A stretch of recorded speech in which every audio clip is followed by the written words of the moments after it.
जट मैं कमा पूरा फटे चक। सुबह से एक खबर तो आप लोग देख ही रहे होंगे कि हनी सिंह के गाने में पवन सिंह ने अपने तरफ से मदद की है उसके गाने को चलने के लिए। और पवन सिंह के गाने के लास्ट में हनी सिंह का गाना आ रहा है, तो इस तरह से पवन सिंह ने हनी सिंह के गाने को सपोर्ट किया है। अब उसके बारे में बात कर लेते हैं। उसके पहले रिक्वेस्ट है कि चैनल को सब्सक्राइब, वीडियो को लाइक करना नहीं भूलिएगा। तो आगे बात करते हैं। तो आपका अगर यूट्यूब का ट्रेंडिंग सेक्शन खोलिएगा तो उसमें आपको दिख जाएगा कि हनी सिंह का गाना 2 नंबर पे है और पवन स्टार पवन सिंह का घघरी गाना 1 नंबर पे है।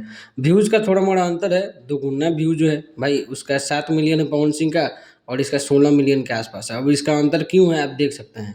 एक टी सीरीज़ के मेन चैनल 292 मिलियन सब्सक्राइबर से रिलीज हुआ है और एक टी सीरीज़ हमारे भोजपुरी जो 21.3 मिलियन।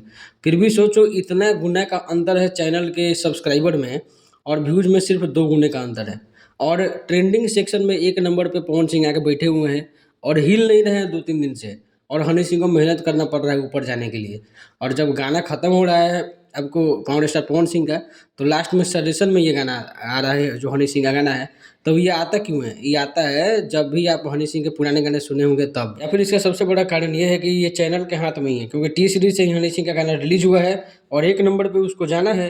इसीलिए टी सीरीज़ की तरफ से ये सजेस्टेड कंटेंट में उसको डाला गया है, ताकि कोई भी गाना ख़त्म हो कोई कंटेंट तो सजेस्टेड कंटेंट सामने आ रहा था कि अब ये गाना सुनिए आप। तो बस वही एक कारण है।